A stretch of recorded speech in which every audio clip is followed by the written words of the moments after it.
And welcome everyone today for joining me. This is Aspiring to Inspiring, where I get to interview really interesting entrepreneurs.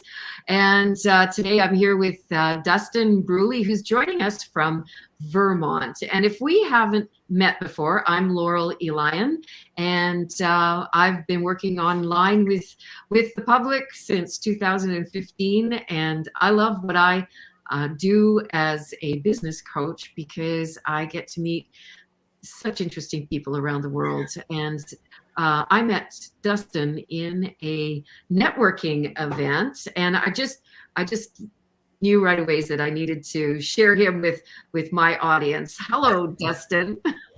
Hi there. Thanks for having me. It was truly my pleasure. So for those of you who are watching, Dustin's a really interesting person. I thought right away that he's. I thought you were quiet, and it was that in itself kind of invites people in, and Dustin helps parents struggling with family relationships to gain health, harmony, and connection in their life. But there's Dustin has an interesting background. He's a family relationship coach, and he's a stand-up comedian. He does improv, and I just really am curious to see, how did you come to segue from that kind of a background into relationships? I guess, well, we all should have more of a sense of humor in our family relationships, right, Dustin? Oh, definitely. You know what they say, humor is the best medicine.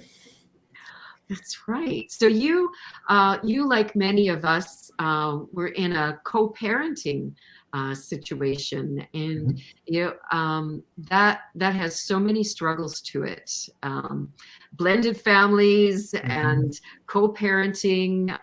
Even if we're both parents in the household, that's challenging too. So, how did you find yourself moving into being, into this situation with coaching people with family relationship challenges? Sure. So I was with my son and his mom, and we were, working on making it work. And like you said, there was lots of challenges there. And my son's mom had some health issues, and so I ended up being the sole provider for all three of us, which was even more of a challenge, because I would go to work all day and then use my lunch breaks to make phone calls and come home and make dinner and do laundry and that kind of stuff, which I'm sure lots of people are familiar with. And I ended up stumbling across this program that was for parents and people that were providing care for children. So kindergarten teachers, preschool teachers, parents, and thought, well, that sounds like it'd be really helpful to get that support and to learn some more skills and techniques there. And thought, well, I can't really take on anything else, but at the same time, I can't not do this because it's going to be so helpful. So I figured it out. I made it work. I, used every free minute I had and drank lots of coffee. And part of that program was coaching. And so it came with one-on-one coaching sessions with a specific coach. And the coaching really transformed every area of my life. I mean, the program was good too. I learned some things, but the coaching is what really transformed everything, because I just had that support and accountability every week to move forward. And so that, as I say, just kind of transformed everything. And I said, wow, I need to pay this forward. So I then signed up to learn coaching myself, and I went through a 2-year program to become certified, and it was a fully accredited program. And then wanted to help other parents, because what I found when I became a parent and even to this day, there are times when you think, oh, I don't know how to do this. This is a new challenge. You think you have one challenge conquered, and then you get a new challenge. The kids get older and the problems are always shifting. Yeah, you don't come with a manual, right? I know. I was saying I must have been in the bathroom when they were handing out the manuals on how to be a parent. And so I've realized in talking to other parents that everyone kind of has that same struggle where everyone goes, what's going on here? Why is this happening? Why don't I already know how to address this? And so helping people with that, helping people work through that and realize that they're not alone in this has been really fulfilling. Yeah. You know, my baby's 30, so it's been a little while. I'm still recovering. They probably are too. But yeah, I wasn't a young mom, and in that first little while, it's like, wow, how awesome, how amazing that made me feel in my inner workings. And I thought, geez, maybe I should have done this sooner.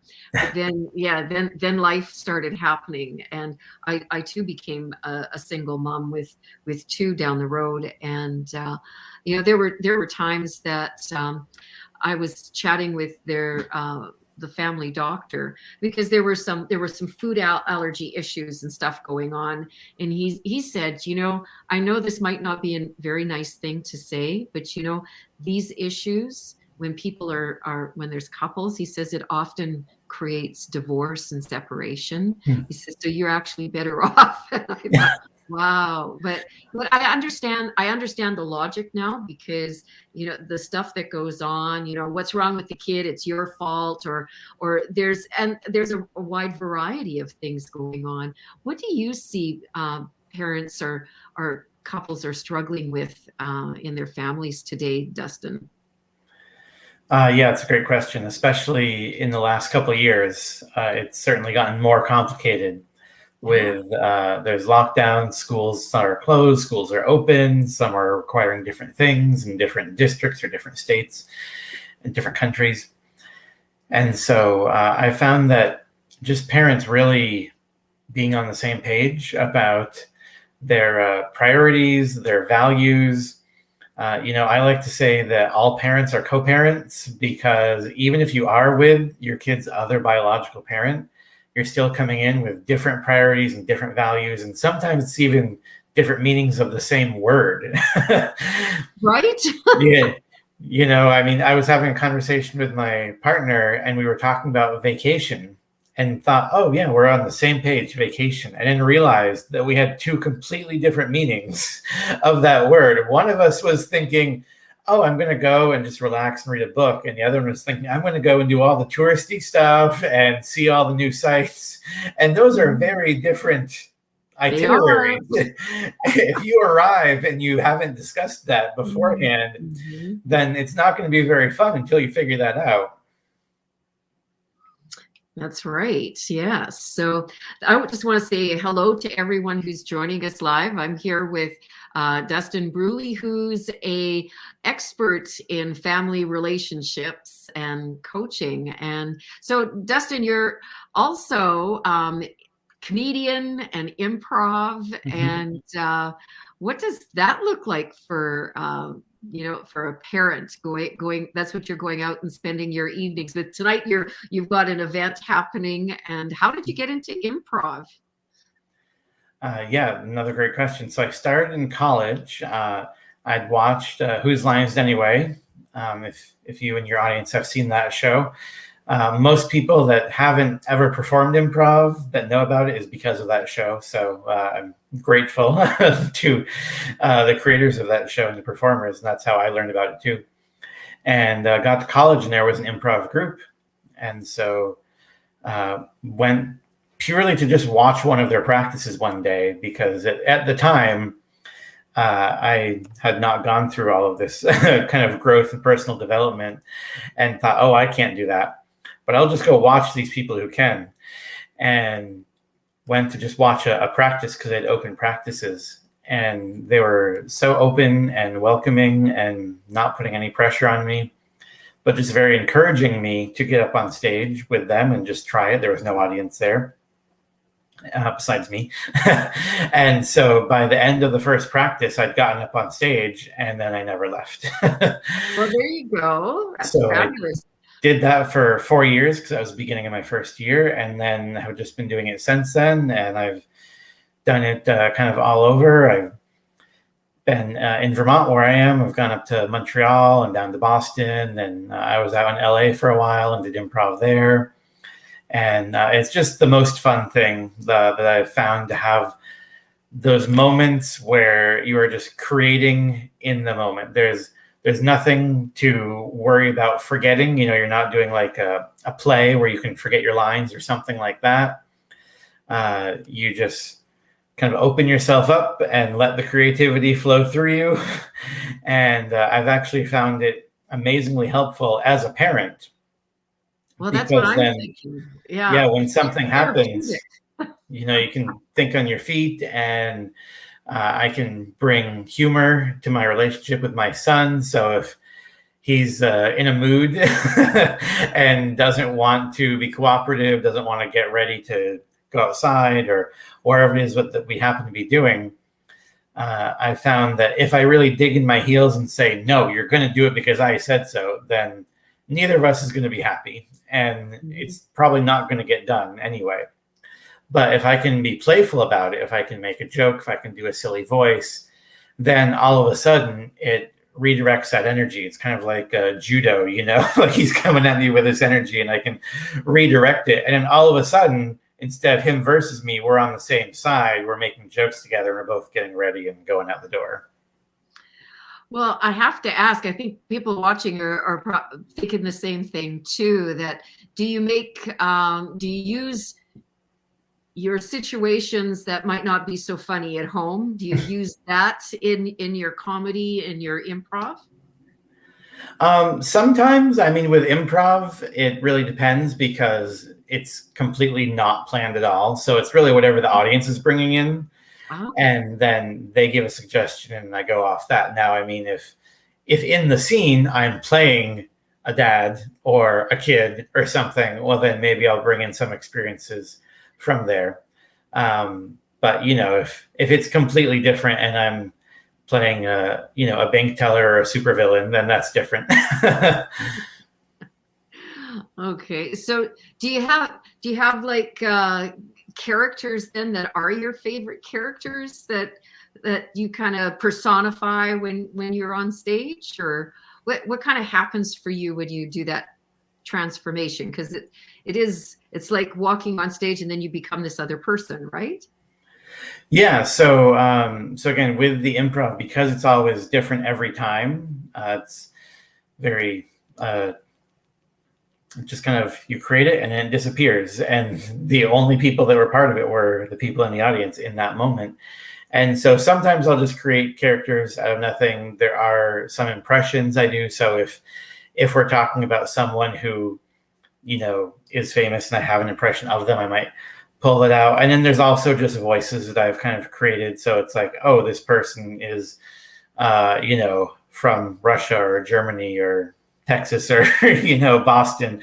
So I'll just pull out like an accent for that sometimes. In an improv group I'm in now, we're called the Villains.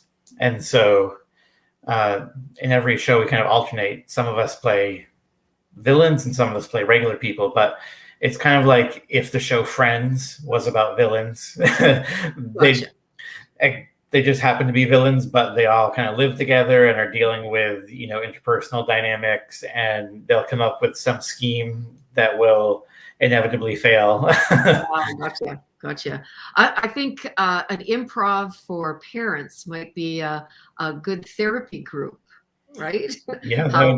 Role playing. That would be great. Yeah, I have taught some improv workshops before. So if there's anyone out there who is interested in learning how to apply the skills of improv to their parenting, then by all means, let me know. I'm happy to share that. I did a webinar before that was called "Why So Serious? How to Use Comedy to De-Stress Your Parenting." Oh, that's brilliant. I love that. You should evergreen that. Dustin, and get it out there to the masses, because yeah, we need to laugh more. In especially this time that we're living in is what it is, but after this is over, there's still something else. There was something before this, and we need all the help that we can get. And laughing and the hormones that it activates in the body is really good for us, that's for sure. Yes, so, scientifically proven. And some people say that they like to laugh every day, and I like that too, but I also personally like to make someone laugh every day. What a conscious thing to say. Good for you. That, honestly, that's something that you could be your quote.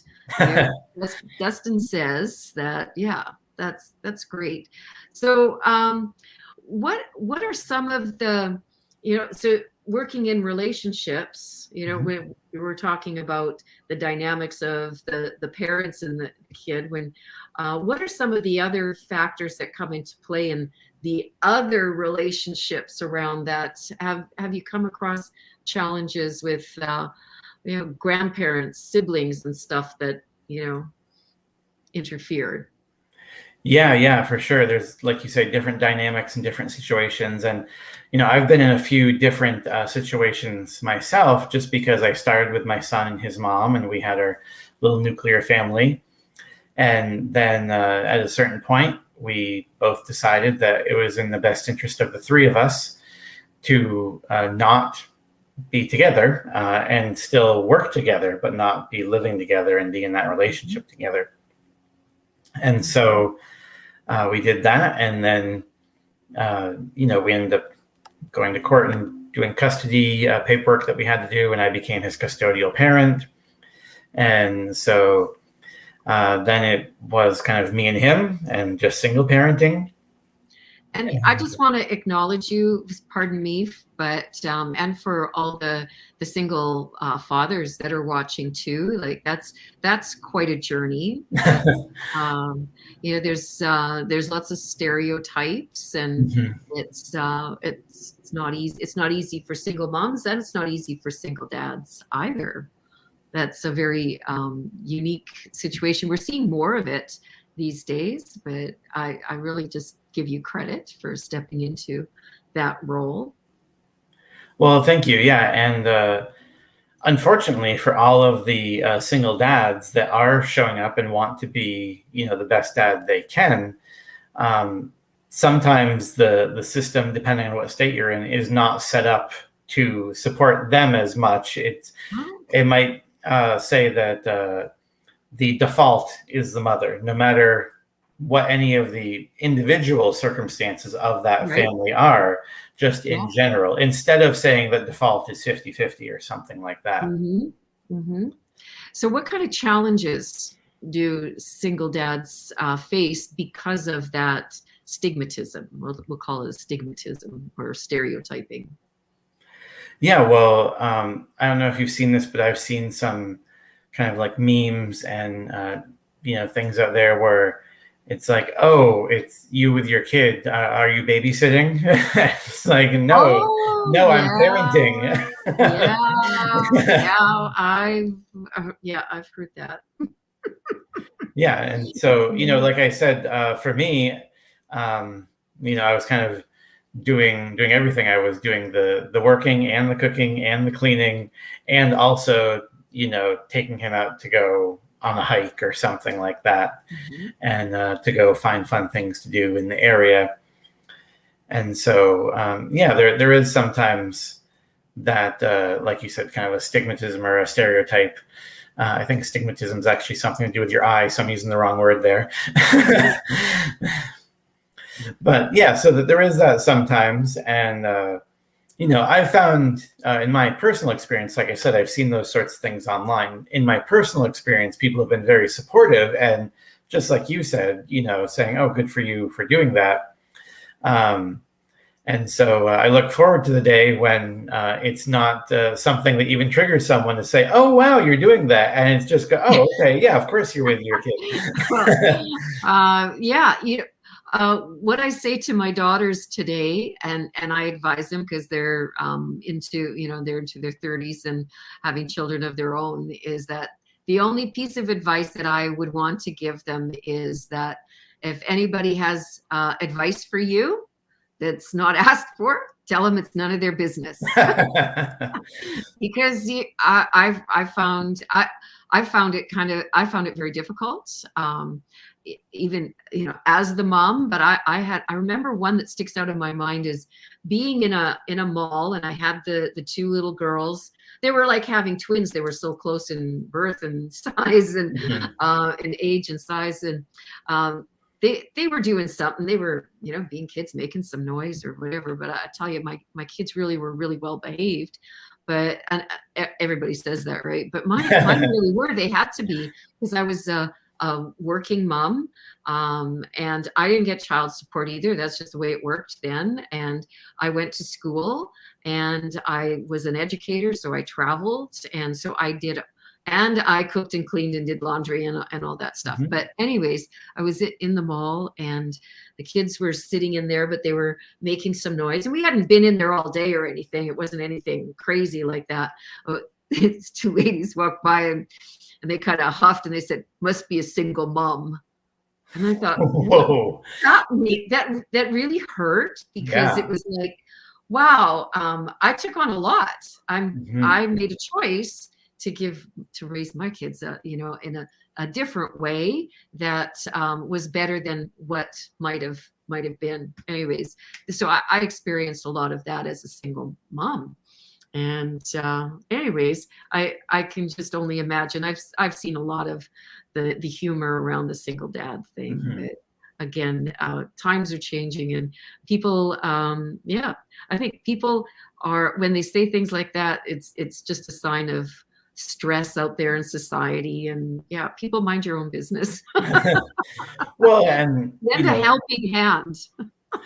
Well, and like you were saying about the getting advice that's unsolicited, it's also get advice from people that know what they're talking about. So if you're going to get plumbing advice, get it from a plumber. If you're going to get medical advice, get it from a doctor. If you're going to get swimming advice, get it from a swimming instructor. If you're going to get parenting advice, get it from someone who works with parenting every day. Right. Yeah. So your coaching has really served you well. And, it sounds like a program, like you said, it was really beneficial, and more people would benefit from experiencing something like that. And so you're in a relationship today, and life goes on, right? We our wounds heal over, and we pick up and we carry on. And I think we're I always say, the greater the adversity, the greater the gift on the other side. We become better people for it. And don't you agree, Dustin, that you maybe have stood up taller in your own personal life and taken on things because of that love for your child? Oh yeah, definitely. There's capacities that I never knew I had before my son was born. I love that. I love that you said it that way. You're right. Your capacity, and that's greatly expanded. And like you were alluding to, I'm in a relationship now, which is great. We've been together for a few years, and we live together. And she loves my son just as much as if he was her own. And he loves his mom, of course, and he also loves her.